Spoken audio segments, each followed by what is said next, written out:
How's it going, friends and family? My name is Amos, and you're telling me that you want a high dividend yield, but not from a yield max ETF, nor from a REIT, or from even your wife's boyfriend. Well, that's exactly what we are going to do in this video. We're going to be evaluating, grading, and then ranking the best qualified dividend-paying stocks out here on the market. And before you accuse me of being ugly and short and throwing all these derogatory terms at me, I will disclose whether or not I am invested into that stock that we are talking about. And whenever it comes to ranking anything in life, like your favorite child, your least favorite one, everything is pretty subjective. So I'm gonna try to keep this ranking video as objective as possible by referring to the following criteria and metrics to score their grade. Number one is going to be the dividend profile. The juicier the yield, and if it's sustainable, I'm going to give it extra brownie points. However, it's not just the high yield right now. I also want to see that they're growing the dividend payout at a good percentage and at a rate that's above inflation. And then number two, we're going to be referring to their revenue growth and the trend year over year. Is it stagnant? Is it growing? And then number three, we're gonna be looking at their earnings per share. That trend. Are they profitable? What does their bottom line look like, especially the forecast?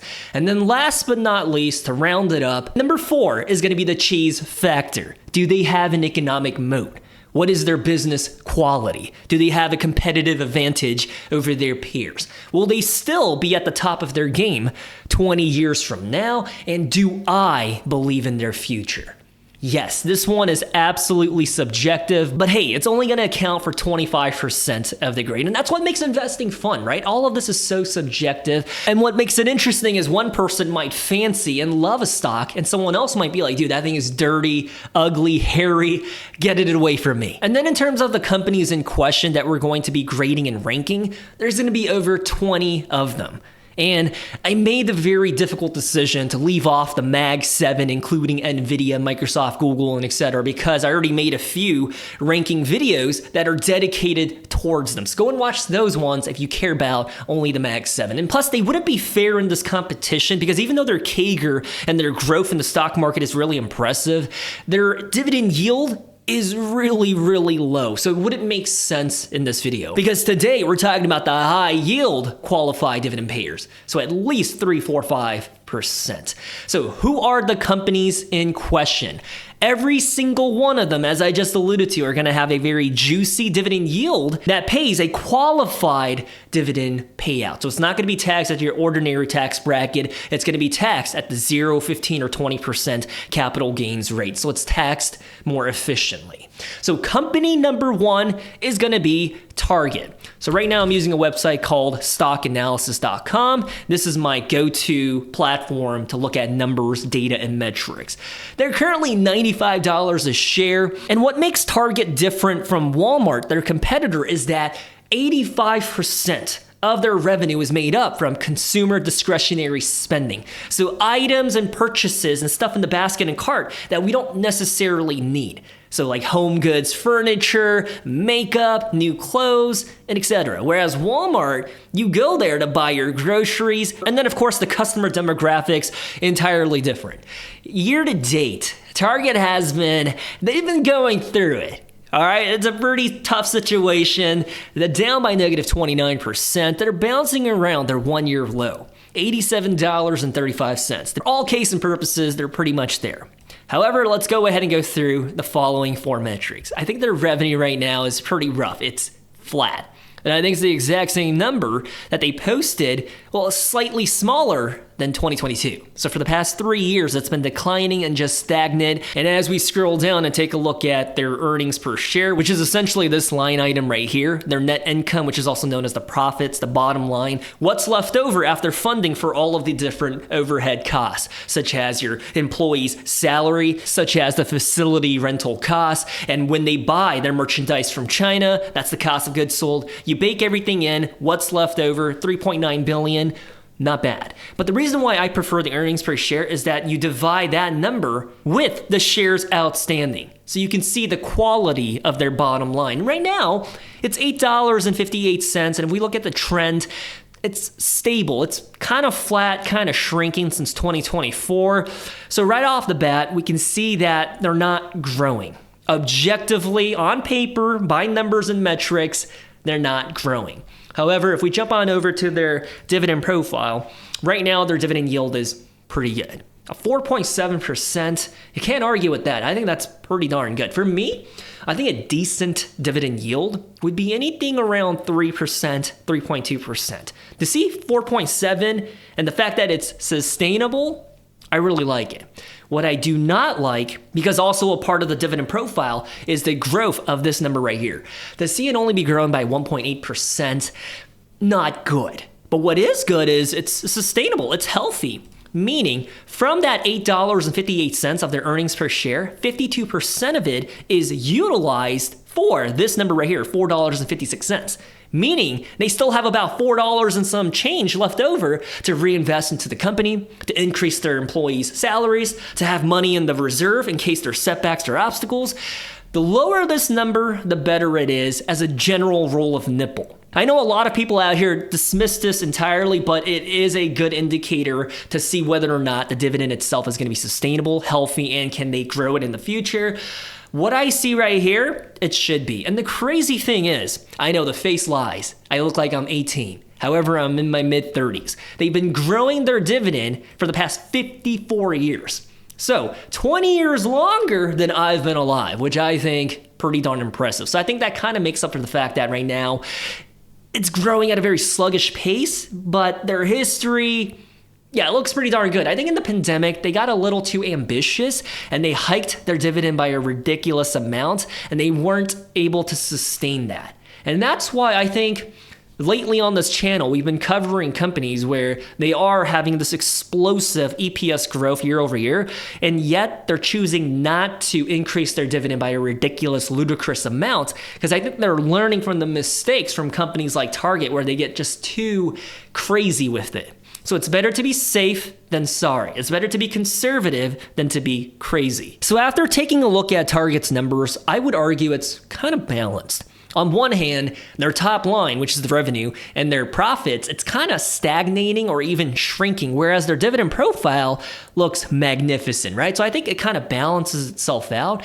And in terms of the cheese factor, look, I'm not invested into them, but I don't think that Target's going to have the same fate as like Kohl's or Macy's or JCPenney's, because I think Target has a better marketing strategy up until, I would argue, like 2021, until they started shooting themselves in the foot. And I think once Target doubles down on the whole shopper's experience and brings back that magic, I think Target will have better days in the future.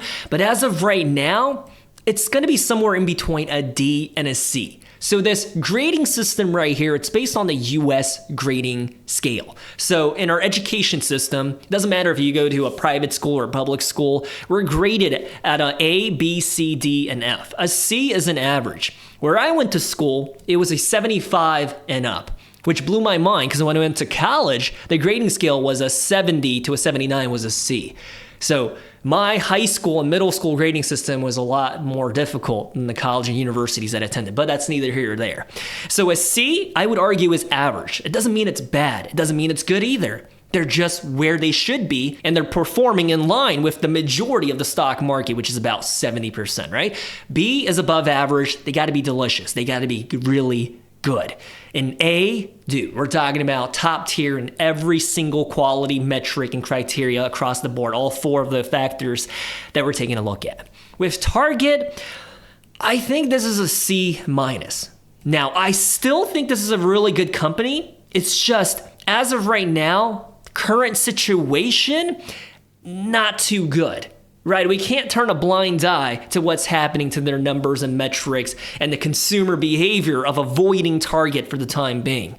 However, in the next 10 to 15, 20 years, I think they're going to be crushing it. I think they'll be fine. They just have to find their identity again and just rehaul and get rid of all of the executive leadership team that blessed off on those marketing campaigns that they did during the pandemic, switching sides, get rid of all of them, bring back the magic of the shopping experience, and they'll easily be back in the B or A tier once they start crushing it. But as of right now, they're a C. And I wanted to start this video off with Target to show you like what my opinion of a C tier caliber kind of company and stock would be.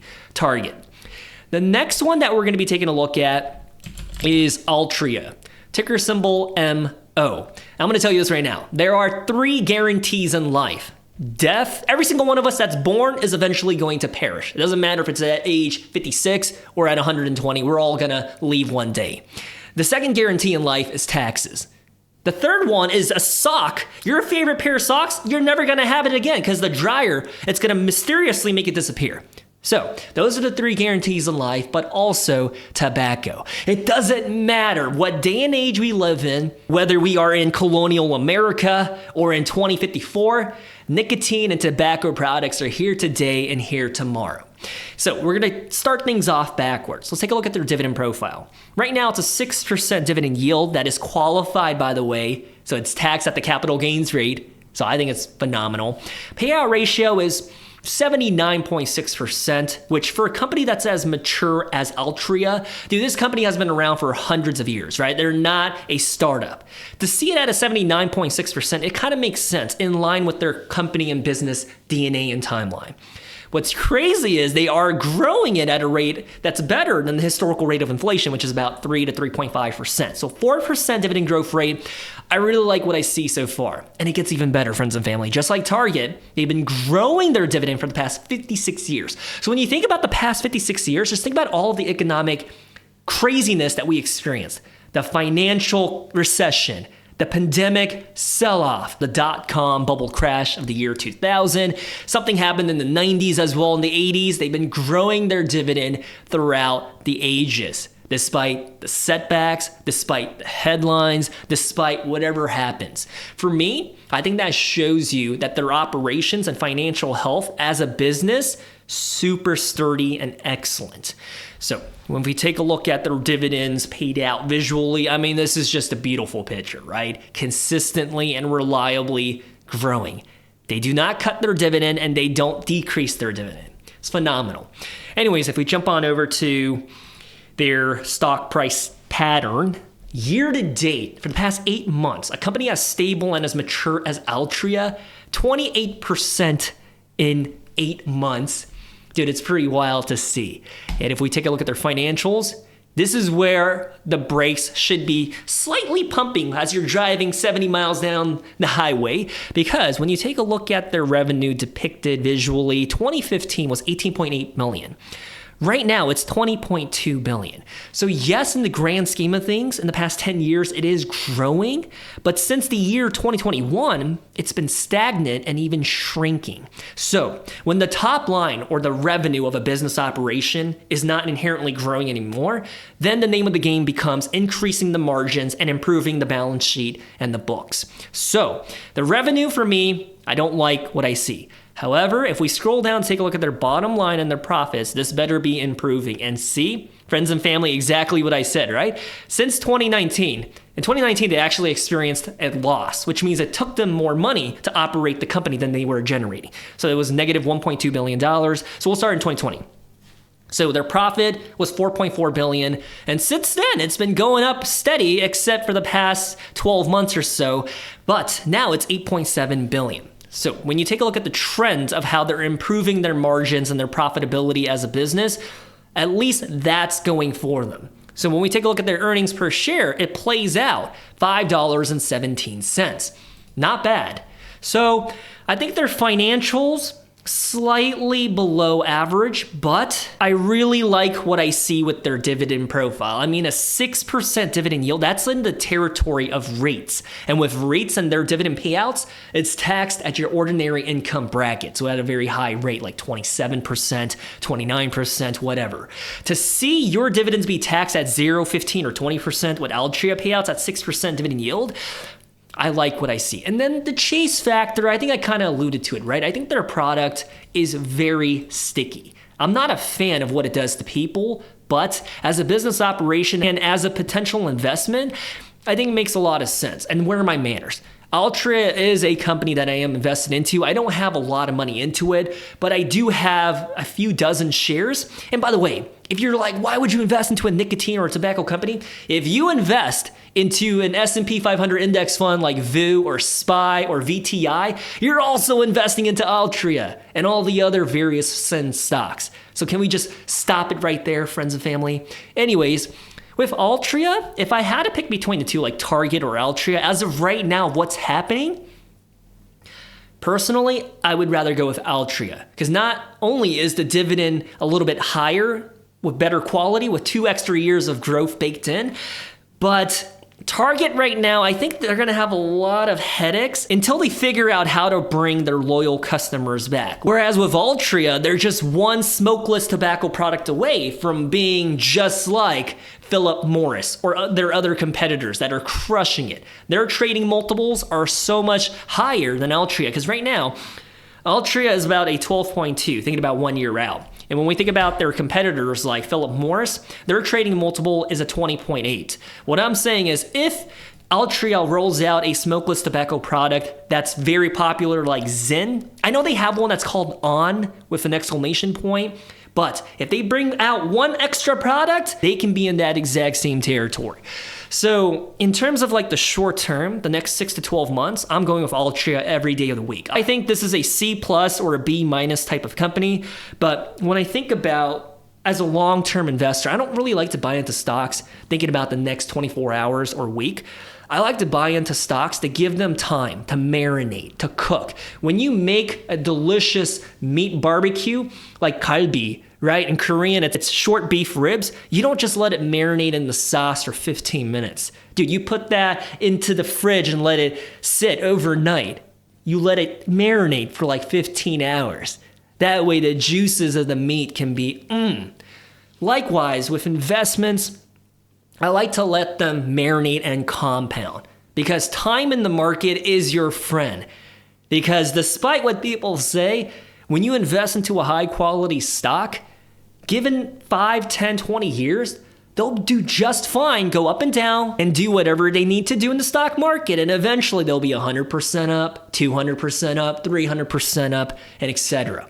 That only applies to high quality businesses and stocks. If we're talking about an unprofitable company with a declining dividend profile, they're speculative and they're narrative based rather than numbers and metrics, what I said, it does not apply.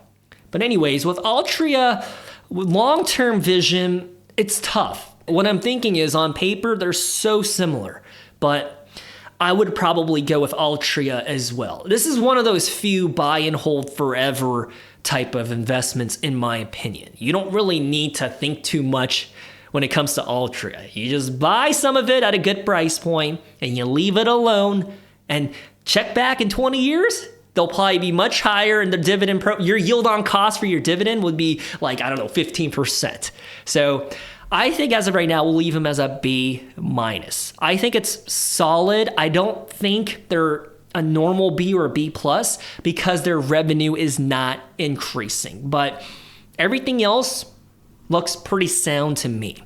Now, moving on to the next company is going to be AT&T, ticker symbol T, headquartered in Dallas, Texas. And here in the US, AT&T is the third largest cell phone service provider. They have about 118 million paying subscribers, which is a lot. And they also have an internet service line of business.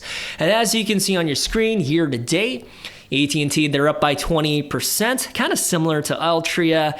Jump on over to their financials. Their revenue right now is $123 billion.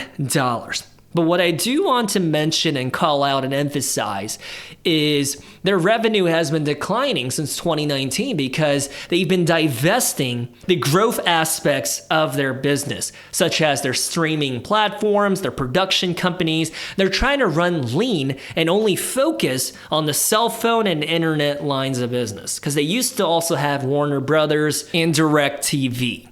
So looking at their strategy, it should theoretically be panning out with an increasing revenue after that initial drop, but friends and family, that's not what we're seeing. It's just slowly shrinking. However, we will give props where props is due because it does seem like they are increasing their top line by at least 1.4% year over year. The same cannot be true with Altria and Target. So I guess we'll give them a point there. And when we take a look at the profitability, the bottom line, the earnings per share right now is $1.76. it looks okay, but it's a very shaky history. You do see some unprofitable times. Given the pandemic, we'll give them a pass, but in 2022, there's no excuses. I'm assuming that's when the divestitures were made and they wrote it off on the books, so it might be an accounting loss rather than an actual cash loss. But their bottom line looks okay. I mean, they're posting $12.7 billion of revenue after funding for everything, which I would argue is pretty good. But if we take a look at their dividend profile, with 3.7% dividend yield, I mean, it sounds good, right? Payout ratio says it's sustainable, but it's not growing. And I think it's better for me to show it visually. What do you mean it's not growing? They actually cut their dividend in 2022, and since then, it's just been flat. So their dividend is not growing, and they actually cut their dividend. Meaning, this is a company where when they face hardships, setbacks, and obstacles, one of the things they have to do is cut the dividend. And once you cut the dividend once, dude, that means in the next 2, 3, 4, 5 years, cutting the dividend is going to be like their first button to push. Cut that dividend. So knowing they're a dividend cutter that's not growing the dividend payout, for me, that 3.7% dividend yield, I don't think it's a high quality dividend. If you would agree with me. If it's not growing and it's being cut, it seems to be sustainable, but the history would beg to differ. And also, outside of the metrics and criteria, when you think about the cell phone business, dude, it's very mature, saturated, and cutthroat. Like T-Mobile, Verizon, and AT&T, they're fighting tooth and nail to steal subscribers from one another. And this industry operates with a crap ton of debt. And I get it. You could make the argument that they're very similar and a parallel to the utilities. But unlike the utilities, with the cell phone service providers, I think there's just too much disruption. The technological advances and barriers, it just makes it an unknown factor going forward. Whereas with water, dude, the modality of how you receive water and how you use water, pretty much gonna be the same. The same way that you scrub your smelly little armpits today, exactly the same way you'll do it in 2035. Whereas with the cell phone business, we're going from 2G to 3G to 4G, LTE, and now 5G. And then once you account for the fact that people would rather utilize their Wi-Fi, internet from their business establishment or from their personal home router rather than using their phone's data plan. When I think about all of that, I'm not particularly bullish about cell phone service providers. So I think given everything, I know the tone does not sound too bright, and you would be correct. I think with AT&T, I would place them into the D+ tier. I think C-, D+. But I think pound for pound, at least Target did not cut their dividend, right? If you're going to be receiving a high qualified dividend payment, I think for me, knowing that it could go down from like a 7% yield down to a 3%, it just doesn't rub my forearm the way I want it to. It's like a masseuse that is just putting too much thumb power into it, and I just not a fan of that. And their revenue declining, and I don't believe in their future. Dude, so that's like 3 factors going against them. I feel like they might be in the F tier. We might have to circle back on it. The next one that I want to talk about is UPS, United Parcel Service. They're in the business of delivering stuff for B2B and B2C, your packages from Oakland, California to Houston, Texas, or what have you. And when we take a look at their dividend profile, yes, their dividend yield is absolutely juicy. Objectively, it's juicy, but we also need to look at the health of it and the sustainability and the growth. Are they growing it? They're growing it, but less than 1% year over year. And the payout ratio tells us that they use 97.4% of their profits in order to fund their dividend. So you tell me, I don't think it takes a wizard. I don't think it takes an AP calculus class to understand that this dividend is in jeopardy. The health of it, I think that's a huge red flag. And this is a company that I used to be invested into, and I dollar cost averaged into them as they kept going lower and lower. And then I pulled a plug not too long ago. I sold at a loss. Because when you think about it, UPS, they're losing a ton of volume of shipments from across the world from various customers. But I think the one that hurts the most is Amazon. Amazon is now to the point where they can fulfill their own packages from A to Z in the supply chain equation. They don't really need UPS anymore. And that's a huge revenue driver that's now gone. I think UPS still delivers some packages to like very rural areas and parts of the country that Amazon just does not have a footprint in. But for the most part, Amazon is not relying on UPS anymore. And the cost to do business for UPS right now, it's an unfavorable environment. It's squeezing their margins. And I have no freaking confidence in their current executive leadership and the direction that they're taking the ship right now. They're just cutting people across the board. Their game plan just sounds ridiculous in comparison to FedEx. FedEx, they're in the exact same territory in game as UPS, except they have stellar leadership. Their margins are not half bad, and the relationships that they have with their B2B customers are a lot better than UPS. But I will give UPS props where props is due because they do take care of their employees, their union workers, and their compensation for their delivery drivers. Dude, if you don't get a college diploma, I'll say it once again, a good place to make a good earning and a six-figure salary is UPS. Yes, you do got to work your way up in order to become a delivery driver. I think they put you into the warehouse first where you're throwing around 50-pound boxes all day. But once you get up the ladder and you become a delivery driver, when you bake in the overtime payment, you could easily make 140, 180K a year delivering stuff. But I think you do work a lot of hours, but I think the compensation makes up for it. But anyways, let's take a look at their dividends depicted visually. So they did get a little too crazy with it, with the increasing during the pandemic, just like Target. And then they realized like, oh shoot, our operations are slowing down because during the pandemic, they had that X factor, that catalyst of people not being able to go to a physical store to buy stuff. So e-commerce was just bouncing off the walls back then. However, now things are back to normal and we're not ordering as much stuff online as we did during the initial phases of the pandemic. And now their dividend is just pretty much flat since 2023. So their dividend profile, yes, I really like the yield, but I do not like the sustainability or health of their dividend. I'm not a betting man. I hate the idea of going to a casino or gambling altogether, but I would argue if things don't improve for them, this dividend is going to be cut in the next 6 to 12 months. A 97 point, okay, anyways, if we jump on over to their financials, okay, so it's relatively flat since 2023, $90.9 billion. Now it's $90.3 billion. You could see where they fell off the cliff, right? I think they reached an absolute high in 2022, $100 billion of revenue. However, the cost for them to do business, the cost of revenue, funding for the drivers, the warehouses, the supply chain, their planes, the fuel costs, $70.8 billion of $90.3 billion. So even though they made a lot of money, they had to spend a lot of money in order to make that money. So what's left over, the gross profit, $19.4 billion. I think we're getting a little too detailed here. So once we jump on down to the bottom line, once you bake in all of the costs and expenses to do their business, $5.7 billion. I think it looks okay. What I don't like is how much it shrank since 2021, but I think it makes sense because the overall revenue decreased. But it also shows you that their margins from inflation and everything else associated with it, it's squeezing them. Whereas with Altria, their margins are improving despite the revenue shrinking.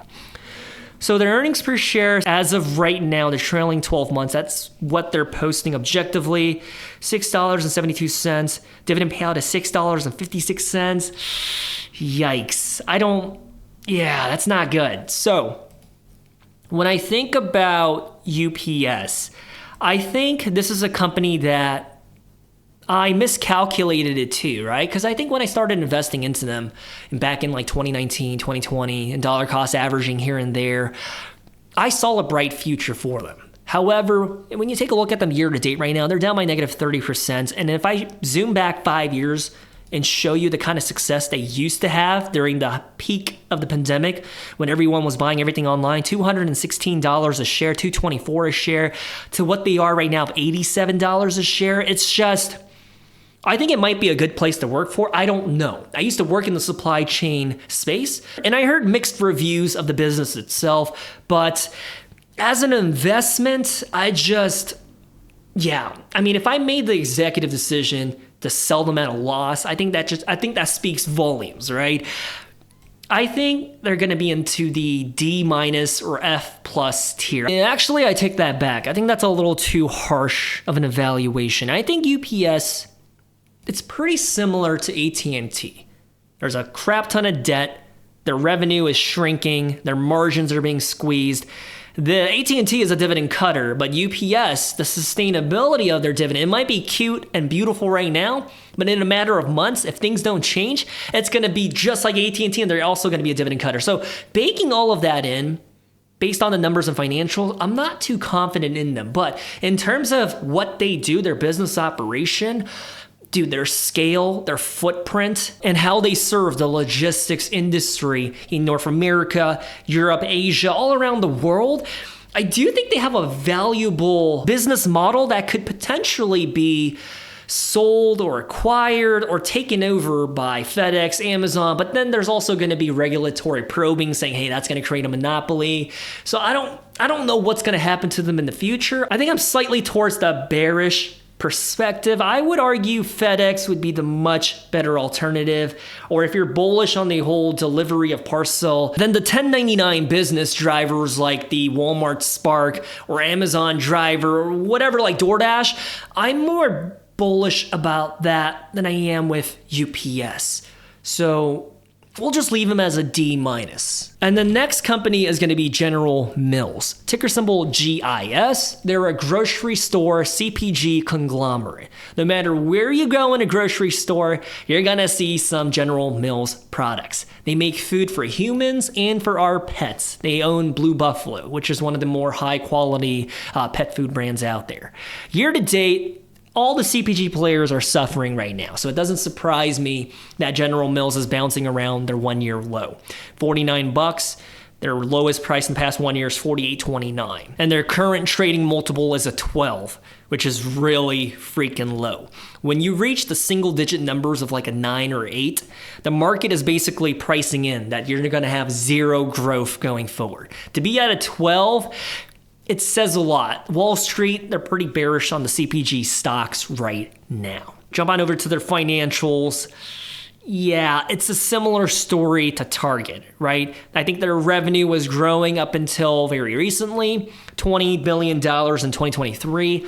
And now they're shrinking ever so slightly. It's not like it's dropping off a cliff and going to like 12 billion.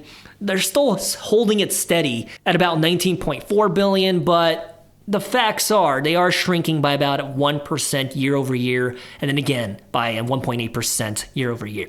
So the revenue, not the prettiest picture in the world. And oh yeah, I forgot to tell you, where are my manners? I am invested into General Mills, not a lot, but I do have a handful of shares in them because I think it's a great value play right now. And when we take a look at their earnings per share, all right, that's where the picture looks a little bit better, but not a Pablo Picasso. Because 2016, it was $2.77. And now we're working with $4.10, which is better, but I hate the fact that it's been shrinking since 2022. So their top line, I'm not too impressed. I would say below average. Their bottom line is slightly below average, but I guess, yeah, we'll give it to them. It's okay. Not good, just okay. And when we take a look at their dividend profile, we're working with just shy of a 5% dividend yield. Absolutely juicy. That is sustainable, and it's growing at a rate of 1.6%. So the good is that it's a very high yield, it's healthy, but the bad is that it's not really growing at a pace that makes you feel jolly and happy like it's Christmas. So when we scroll down and take a look at it visually, man, I mean, the history looks pretty good. It seems like they went through a stretch of time, 2017 to 2020, where the dividend was frozen at 49 cents. However, since then, they've been growing the dividend, but not at a rate that makes you very excited. However, when I think about the cheese factor, the quality of their business, and do they have a place in society in the next 20, 30 years and all that jazz? Absolutely. They're not going to disappear anywhere unless we stop eating food, right? So when I think about General Mills, I think their investing thesis is pretty sound. It's a staple, right? A consumer staple. Dividend looked okay. Financials, just slightly below average. So I think General Mills would be a C-. Now, as a guy that's invested into them, you don't see me putting them into the S or A tier, right? Because reality is right now they are going through it. There's some speed bumps right now. They're driving. It's like bam, bam. But I think they'll be okay. With a company history that's as vast and as big as General Mills, they'll be all right. But anyways, as we jump on over to the next one, it's going to be a sister company called PepsiCo. And they're also in the food CPG business. They sell soda, snacks, chips, energy drinks, and they also own Gatorade. If you pop into any grocery store and you go to the chips and snacks aisle, about 40% of all the bags of chips on the shelves, they belong to Frito-Lay's, which belongs to PepsiCo. It doesn't matter which country. Malaysia, Korea, the United States, Canada, it don't matter. Frito-Lay's owns by PepsiCo. Year to date, Pepsi, relatively flat. I mean, they're down by negative 2%. They started the year out at 150. They're at 148.65. Pretty much flat. I would argue back in May that was a really good buying opportunity, and I was dollar cost averaging into them. Oh, there you go. I am invested into them. Pretty happy to see that they're bouncing back and rebounding. I mean, when you think about the food CPG stocks, I would argue PepsiCo, Hershey, we could potentially throw in Mondelez International, and Coca-Cola, probably the highest quality. Having said that, let's take a look at their numbers, because that's subjective what I just said right there. So trailing 12 months, relatively flat with fiscal year 2024, $91.7 billion. If we break it down on a quarterly basis, then it is growing by 1% year over year when you compare Q2 of this year to Q2 of 2024. So it is growing, not at a pace that would make your jaws drop. So unlike UPS, when we think about their gross profit, $50.1 billion. I think that's a more digestible and a pretty number to see after generating $91.7 billion, right? Because the cost to do business and the cost of goods sold, $41.5 billion, leftovers $50.1. What's the bottom line after factoring in everything? Then we're working with about $5.49. And when we think about the trend of it, I would argue it's relatively flat. It's not really growing, but it is slightly shrinking year over year.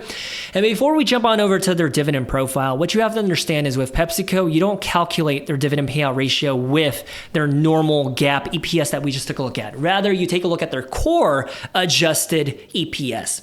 And as of the past 12 months, it's $7.77. So this payout ratio is wrong, because if we divide, let's do some quick math right here. $5.69 divided by $7.77, which is their core adjusted EPS, just in case you're not paying attention, then the true payout ratio for PepsiCo's dividend is 73%. So now that we understand that and we're on the same page, the dividend yield is 3.8%. I would argue that's pretty darn decent. It's not juicy, but it's decent. And they're growing it at a rate that makes me pretty happy, 6%. And they're growing their dividend, this number right here, for the past 53 years. So in the face of all the uncertainty and the setbacks and economic recessions and whatnot, they've been growing their dividend through all of those times and ages. So dividend profile, pretty good. I mean, I don't really like that their revenue is starting to slow down and remain flat, but I think in the grand scheme of things, if they do finish the year up in the green, whether it's by 0.26% or even like 1%, I would be pretty happy. But even if they don't, I think the quality of their balance sheet and their numbers, I think it looks okay. I would argue they're probably in the same ballpark as Altria. Yes, the dividend yield is not as high. Their financials looked slightly better. So I would argue they're pound for pound pretty similar, depending on what you're looking for. So we'll put them into the B tier. So that's PepsiCo. And as we jump on over to the next company, we're gonna be talking about Ford. They're in the business of selling vehicles, vans, pickup trucks. And in the past, they used to have like small sedans and all that, but I think they left that market entirely. They don't even sell small cars anymore. What in the hemoglobin? We're not looking at Ford Industries, ticker symbol Ford. We're looking at ticker symbol F, Ford Motor Company. So right now they're $11.77. Year to date, we're talking about 18.8%, which is pretty crazy to see. I mean, the forward trading multiple is a 9.5. So valuation-wise, kind of funny. But keep in mind, the car makers, the car manufacturers, the car sellers, very mature industry, tough competition, and even if they do end up making the successful pivot to EV, I mean, you're basically going from selling gas-powered engine cars to battery EV cars. So how you derive that revenue is not really going to change. You're still getting it from the consumers that's in the market for a new car. It's kind of like the streaming wars.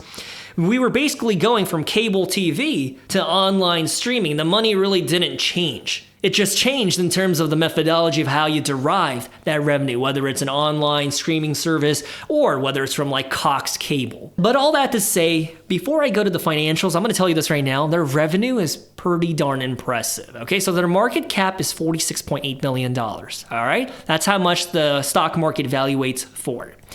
Their revenue for the past 12 months, friends and family, $185 billion. It's pretty darn crazy. And when you take a look at it visually, you wouldn't think that Ford is the type of company that generates this much freaking revenue. However, since 2020, it's pretty impressive. The top line of the business has been growing consistently and reliably, which kind of weird to see because me personally, I would never want to own, operate, or drive a Ford vehicle as my personal car. I mean, I don't really use a car. I use a bicycle to get around town here in Japan. But if I were to buy a car, definitely would not be a Ford. But it doesn't matter because for Ford, I think the primary revenue driver is their B2B line of business. The government, the police departments, and all of the various different blue-collar contractors that usually buy a Ford van. They're not trying to cater towards people like me or like you that are looking for a commuter to go from point A to point B. So I think thinking about all of that, their business, their future, I mean, it seems stable, reliable, and it makes sense. I think that's what's important. Does it make sense? Do they have an economic moat? I think they sort of do, right? They do have exclusive contracts with the United States government, and they're slowly making that pivot just in case there's states like California. It's like, we're not going to buy any more of your pickup trucks unless there's an EV engine, and now they have EV engines. So it's like, yeah, they're keeping up with the times and they're innovating. But anyways, thinking about their bottom line per share, I mean, that's where it gets kind of hairy, right? Kind of ugly. They're very inconsistent, and there's unprofitable years, up and down, up and down. For me, I don't really like it. So 78 cents per share as their profits. That means there's a crap ton of shares outstanding because when you think about their net income of $3.1 billion, when it gets diluted with all the shares outstanding, it's kind of not desirable. 78 cents. Annual dividend payout is 75 cents, and they're actually shrinking and cutting their dividend, so it's not even growing. So even though their dividend yield is juicy, knowing that it's not sustainable and knowing that it's shrinking, I'm kind of like, I don't really like what I see here. And I think that's because stock analysis, I think they're baking in this special dividend payment of 33 cents back in February. And they also gave another special dividend that was more than the ordinary amount back in February of this year as well. Is this every single February? Yeah, so it seems like they return a lot of value back to the shareholders in February. So I don't think we can dismiss them based on that. And I think it makes a lot more sense when you take a look at it visually. Yes, since 2023, it seems every year they pay back excess cash left over in earnings to the shareholders. So I think this is a good thing. But what's not a good thing is seeing them use 96% of their profits for the dividend. I think the special dividend is nice as an investor that's receiving that dividend payment, but as a business operation that's trying to scale and grow and take away market share from GM, from Honda, Toyota, whatever, I feel like it might be more wise to reinvest into their R&D to develop a better production facility that doesn't have so many recalls, but that's just my take. As an investor, I think this would be sick. However, taking into account all of the different factors, I think with Ford, it's shockingly not a bad company. It's just, I feel like they could be a little more wise with their profits. I don't know if I'm talking out of line here, but I think if you're a dividend investor and you don't care about what they're doing, as long as you get that paycheck, I think it makes sense. I think it's good. When I think about the landscape and the nature of the automobile vehicle space, man, it's tough. I feel like Tesla, I feel like Slate the new EV company that's backed by Jeff Bezos. When I think about all of the different players, especially the Chinese EVs like Neos and BYD and everything, I don't feel too bullish about their future, but what they're executing right now seems to be stable and just average. I like the special dividends, but what I don't like is how much of their earnings and their profits are utilized for the dividend. So I think Ford, it's a C+. I think I understand why some people would want to invest into them. I think it makes sense. It's just, it wouldn't be for me. But moving along to the next company, let's go ahead and talk about Verizon. Ticker symbol VZ. And Verizon is a cell phone and internet service provider. And believe it or not, here's a fun fact. Verizon actually has the biggest wireless cell phone provider market share with 146 million subscribers. So they're the biggest dog in the fight. T-Mobile is number 2, AT&T is number 3. And when we take a look at their past year to date, 10.6% year to date, not too bad. Trading multiple, pretty bearish from Wall Street. Take a look at their financials, $137 billion. I would argue this is relatively flat. I mean, it is growing in the grand scheme of things in the past 10 years, but it's very inconsistent, right? It shrinks a little bit, it bounces back up, it shrinks a little bit, bounces back up. So I think they've been stuck at about $130 billion for quite some time. But I guess to be factual, 137 billion. So if you think about it year over year, it is good. It's just, man, that is really slow, stagnant growth. Didn't I tell you the cell phone industry is just really mature and saturated? I wasn't exaggerating, right? The only way they can drive more revenue is either stealing customers from AT&T or T-Mobile or increasing the prices of your phone bills. And when we go down to net income, it's pretty impressive, 18.1 billion. Break it down to a share level, $4.30, much better than 2023. All right, I guess it's okay so far. Take a look at their dividend profile, a 6% dividend yield. We're talking juicy. Payout ratio tells me it's healthy and sustainable. A 1.8% dividend growth. Could be a little bit better, but I'm not entirely angry with their dividend profile. I think their dividend profile makes a lot of sense and I like it. I think I like this. What I don't like is the stagnation of their financials and their future itself.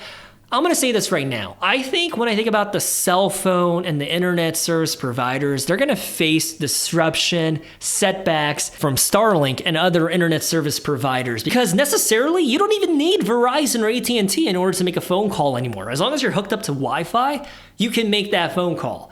So I think the modality of how important they are, it's not as crucial as they once used to be. I think taking all of that into account, I mean, I really did like their dividend profile, but their financials being kind of stagnant for about 10 years and me not feeling optimistic about the cell phone industry as a whole, I think it's kind of like Ford. I think it makes a lot of sense. I could see why someone would want to invest into them. And I think between Verizon and AT&T, Verizon is definitely better because at least they're not a dividend cutter. Let me confirm that real quick. Yeah, see, even during the pandemic, they were able to grow it up until the right, whereas with AT&T, they had to cut the dividend. So between the two, I definitely think they're the better option, but their future, not too bullish, and their numbers are kind of stagnant. So I think it's a C. I think they're pretty much like Target. They're just very average. If you are invested into Verizon, I think I can understand the logic and the reasoning, just not for me. Not my cup of tea. I usually like green tea, and with Verizon, we're talking about something wonky like lemongrass tea. Just not a fan of it, but it makes sense. And I can see why people would like it. But moving on to the next company, I think a lot of dividend investors seem to like it a lot, and it's Pfizer. Ticker symbol PFE, and they're one of the biggest pharmaceutical companies in the world. And unfortunately for Pfizer, if I zoom out for the past 5 years, they've been on a downward spiral since the pandemic with their patents expiring. And as a guy that used to be on the corporate strategy team for one of the biggest pharmaceutical companies in the world that you guys also seem to really love, it's a sector that I do not invest into. I think the pharmaceutical business really good work environment. If you're looking for a business to pivot into or interview or try to get into for a good work-life balance, the pharmaceutical companies, really good place. But as a potential investment, it's not the greatest idea. Now, if you want to know why I'm saying that as a guy that used to have line of sight into all of the pipelines, the R&D, and the marketing that goes on behind the scenes, then go and watch the video, Why I Do Not Invest into the Pharmaceutical Stocks as a Former Strategy Leader. I think it will be really insightful. But anyways, today we're talking about Pfizer, right? So year to date, down by negative 6%. They're trading multiple, the market is super bearish towards them. Talk about their financials. Yeah, as you can see, during the pandemic, when they were making and manufacturing the vaccine, $101 billion. That's pretty darn impressive, I'm not gonna lie. But since then, it's been reduced by, 41% drop. And now they're making a rebound. So I would argue their revenue looks pretty good in the past 3 years, but if you bake in the past 5 years, not so good. However, let's just stick with this right here. 13% growth in their revenue year over year, pretty good. Objectively, that's pretty good. Take a look at their margins. The margins should be pretty good. Their net income is $10.7 billion, which, dang, that is a huge drop off from the $31.3 billion back in 2022, but it's a big improvement from the 2023 figures of $2.1 billion. At least they went up by 5x, right? So I like what I see in the short term, the trend and the improvement, but as you can see, there's a crap ton of shares outstanding, 5.7 billion shares outstanding. So as a result, when you divide this number by this number, you get the earnings per share. It's $1.89. So again, when you think about their history, it's pretty bad, but in the past 3 years, not so bad. Jump on over to their dividend profile, and as of right now, just shy of 7%, and it's growing. Is it sustainable? Barely. It's barely sustainable, but I want to take a look at it visually depicted. At least they've never cut the dividend, and it's growing, and it's consistent, right? I think it kind of reminds me of Verizon, except if I had to pick between the two, and remember, I'm not optimistic or bullish about the cell phone business model going forward, I would probably go at Pfizer, and that's coming from a guy that's not too enthusiastic about the pharmaceuticals as an investment. But I think between the two, it makes sense, but I'm going to try to keep my subjective behavior out of this. I think on paper, Pfizer in the past 3 years looks phenomenal. If we bake in the past 5 years, they would be a C tier. But if we just look at the past 3 years, B. And if we involve my commentary, having worked in the industry, I think B minus. So Pfizer, B minus as a qualified dividend payer. Now the next one is very popular right now, and I made a crap ton of videos talking about them. And it's going to be UnitedHealth Group, ticker symbol UNH. If you want the full deep dive and analysis, just go and watch any one of the videos that I uploaded about them in the past 2 weeks, 2 months. You'll learn a lot. UnitedHealth, I'll give you an executive summary in case you don't want to watch those videos. They're the biggest healthcare insurance and healthcare provider here in the US. So they insure you and they take care of you from their Optum network. And they also do your drug prescriptions. And when it comes to UnitedHealth, I think they have very polarizing opinions. If you go to those videos and you read the comment section, there's people that absolutely despise them and hate them. And then there's people that like them because they allow people to get treatments because of their insurance coverage. I'm not here to talk about the ethics of the messed up healthcare system here in the US. My belief is that we need a rehaul. We need something to happen to change the business model of our healthcare system because it's all wonky. But whether or not you believe in them, whether or not you love them, objectively, take a look at their numbers. So year to date, down by negative 38%. Now one could argue what a trash dumpster fire of a company, and someone else could see it as a buying opportunity. Why would you say a buying opportunity when a company is falling off the cliff like this, when they were just shy of $600 a share? Now they're half of that at $300. Why would you say that? Well, when you take a look at their revenue. You tell me on paper whether or not this looks like a dumpster fire of a company. When it's growing their top line this consistently and reliably year over year since 2015, $157 billion, to what it is of $422 billion, you tell me, is that crappy? Is that consistent with the belief that this is a disgusting company? When their revenue is growing by 9.7% year over year, they're doing better this year than last year of 7.7%. So when I scroll down, we take a look at their net income, their bottom line. This is a pretty picture, friends and family. $21.2 billion. Yes, I see 2024, there was a steep decline, but they're bouncing back. Okay? And if we look at it, broke it down by the share level, $23.12 for the past 12 months. When we jump on over to their dividend profile, just shy of a 2.9% dividend yield, payout ratio, it screams healthy, and the best part is their dividend growth is 8.2%. I think there's a lot to like just based on their dividend profile. I think there's a lot to like just based on their financials. But I think it depends on how you feel about the health insurance sector. Because if you're bearish and you think we're going to adopt a Medicare for all, a universal health insurance that's provided by the government, then they might be toast. But on the other hand, taking into account how their software and how they are incorporated into almost every major hospital in the US and how important they are for the healthcare system, I think it really depends whether you're bearish or bullish. For me personally, I'm pretty bullish on UnitedHealth. I think their numbers back it up as well. So when it comes to UnitedHealth, I think they're going to be placed in part 2. So I will catch you guys over there. Talk to you really soon. Peace.